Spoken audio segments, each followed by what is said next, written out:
Dubai police has honored a resident for his act of honesty after he returned 100,000 dirhams that he found. तो guys, अगर आप UAE से पैसे भेजते हो अपने कंट्री इंडिया बेसिकली, तो उनके लिए एक नया नियम के बात करने वाला हूं, क्योंकि ये छोटी सी मिस्टेक के वजह से आपको 10 साल का जेल का सज़ा हो सकता है। 1000 दरम 2000 दरम भेजने के चक्कर में फिर पता चलता है कि आपको 10 साल जेल में गुजारना पड़ेगा।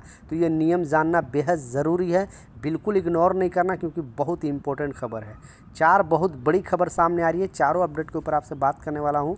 2-3 मिनट का वीडियो है, लास्ट तक ज़रूर देखना ताकि आपको पूरी जानकारी मिले। तो पहला जो अपडेट है वो बहुत इंपॉर्टेंट अपडेट है, क्योंकि बहुत सारे लोगों के साथ इस तरह का अभी स्कैम चल रहा है, क्योंकि गवर्नमेंट ने बेसिकली नया अपडेट जारी करके बताया है जितने बेसिकली कामगार हैं यूएई के अंदर सारे लोगों को ये बताया, क्योंकि वहाँ से अदर कंट्री जाने के लिए एक होड़ सा लगा हुआ है। बेसिकली अभी यूरोप कंट्री जाने के लिए उन लोगों का क्या अभी एजेंट लोग का चाल है कि आपको इंडिया से या नेपाल से बहुत सारे लोगों को बुलाता है, वहाँ पे बैठाता है, बोलता है क्योंकि आपको ट्रैवल हिस्ट्री होना चाहिए। बेसिकली दुबई का अगर ट्रैवल हिस्ट्री है आपके पास तो यूरोप कंट्री का वीज़ा आसानी से मिल जाता है। तो वहाँ पे आपको 6 महीना ये लोग विजिट वीज़ा पे आपको रखते हैं। उसके बाद फिर आपसे 4 लाख 5 लाख 10-10 लाख रुपया लेते हैं और बोलते हैं कि मैं आपको ऑस्ट्रेलिया भेज देगा या फिर इंग्लैंड भेजेगा, अमेरिका भेजेगा। इस तरह से बहुत सारे लोगों के साथ जो एजेंट है वहाँ पे यूएई के अंदर बैठे हुए वो फ्रॉड कर रहे हैं। तो गवर्नमेंट ने नया अपडेट जारी करके बताया गया है कि यूएई के अंदर इस तरह का हरकत हो रहा है। आप बिल्कुल ये लोग, क्योंकि फिर क्या करेंगे, आपको ना यूरोप भेजेंगे और आपसे पैसे भी ले लेंगे। ठीक है, आपके पास कोई डॉक्यूमेंट भी नहीं है, क्योंकि विदाउट डॉक्यूमेंट आप कंप्लेन नहीं कर सकते यूएई के अंदर। आपके पास कुछ ना कुछ प्रूफ होना चाहिए। अगर प्रूफ है तो अगर प्रूफ है और वो एजेंट यूएई के अंदर है तो वो एजेंट को गिरफ्तार किया जा सकता है, उससे पैसे भी वापस लिया जा सकता है। लेकिन सारा पैसा का खेला तो आपको इंडिया या फिर नेपाल से बैठे बैठे सब ये लोग खेल लेते हैं। और ऐसे बहुत सारे यूएई के अंदर फंसे हुए हैं। एजेंट लोग वहाँ पे बुला के ट्रैवल हिस्ट्री के नाम पे 6-6 महीना बैठा देती है और फिर वो 9-2-11 हो जाते हैं, यानी वो भाग जाते हैं। तो गवर्नमेंट का कहना है कि इन लोगों के चक्कर में बिल्कुल नहीं आए, नहीं तो आपके पैसा भी जाएगा, टाइम भी जाएगा और फिर पूरी तरह आप बर्बाद हो जाओगे। पहला।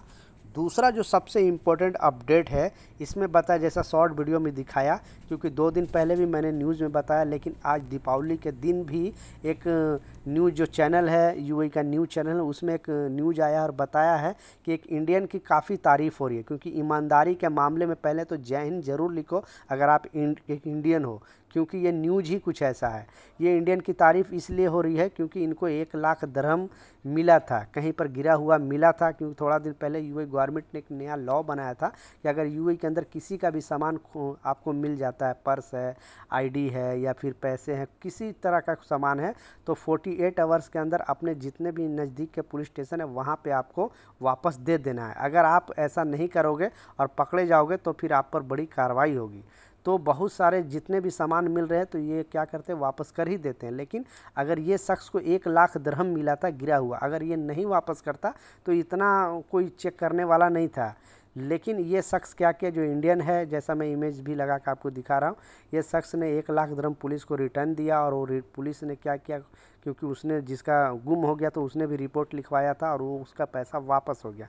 बाद में दुबई पुलिस ने ये भारतीयों को वापस बुलाकर उनका सम्मानित किया और उनको तारीफ़ किया। और बेसिकली ये इंडियन का, पूरा इंडियन का तारीफ़ हो रहा है ईमानदारी के नाम पे। तो मुझे पर्सनली ये वीडियो बहुत अच्छा लगा। मैं सोचा आप लोगों के साथ ये न्यूज़ शेयर करना चाहिए। तो आपको भी किसी का भी अगर यूएई के अंदर सामान कुछ भी मिलता है तो नज़दीक के पुलिस स्टेशन में 48 आवर्स के अंदर आप लाजिम आप रिटर्न कर दे, इसमें ही भलाई है, नहीं तो फिर आप पर भी कार्रवाई हो सकती है। तीसरा जो सबसे इम्पोर्टेंट अपडेट है वो बहुत ही बड़ी खबर है, क्योंकि इस तरह का बहुत सारे लोगों को भारतीय एम्बेसी भी वार्निंग दिया है, यूएई गवर्नमेंट भी वार्निंग दिया है। क्योंकि अगर इस तरह से यूएई के अंदर से पैसे भेजते हो, आप अजमान हो, रासल खेमा हो, फुजेरा, शारजा, अबू धाबी, कहीं पर भी अगर काम कर रहे हो और आप अपना सैलरी भेजते हो अपने घर पे, तो पहले बताया गया था कि मान ली 1000 दरम सैलरी है और आप लिमिट से ज़्यादा हर महीने 1500 आप भेज रहे हो, 1200 दरम भेज रहे हो, 1300 दरम भेज रहे हो, तो आप पर ये जांच हो सकता है कि ये पैसे आ कहाँ रहा है। क्योंकि सारा हिस्ट्री मोहरे के पास होता है कि आपकी सैलरी कितना है, ओवर टाइम क्या चल रहा है, सारे डिटेल होता है। तो उससे ज़्यादा अगर आप पैसे भेजोगे तो वो लोग के पास हिस्ट्री रहेगा, वो लोग चेक कर सकता है कि आखिर ये पैसे ला कहाँ से रहा है। ठीक है, तो ये पहला अपडेट है। दूसरा जो अपडेट इसमें बताया जा रहा है कि अगर आप किसी दूसरे यानी जो गवर्नमेंट ऑथराइज किया है, जैसे जगह जगह पे एक्सचेंज बना हुआ आपको पता है, तो ऑथराइज एक्सचेंज से अगर पैसे भेजते हो यूएई के अंदर, फिर से मेमोराइज कराया गया है सारे वर्करों को, सारे कामगारों को, तो कोई प्रॉब्लम नहीं है। लेकिन ऐसे दूसरे ऑथराइज से अगर आप पैसे भेजते हो, जैसे आपको पता है यूएई के अंदर कुंडी बहुत सारा चलता है, तो उससे अगर पैसे भेजते हो और पकड़े जाते हो तो पैसे भेजने वाले को भी जुर्माना लगेगा, जेल होगी, और जो पैसे भेजता है यानी दोनों पार्टी को जुर्माना लगेगा। तो इस बात का लाजिम ख्याल रखें, आप लीगल तरीके से ही पैसे भेजें, नहीं तो आप भी कार्रवाई हो सकती है।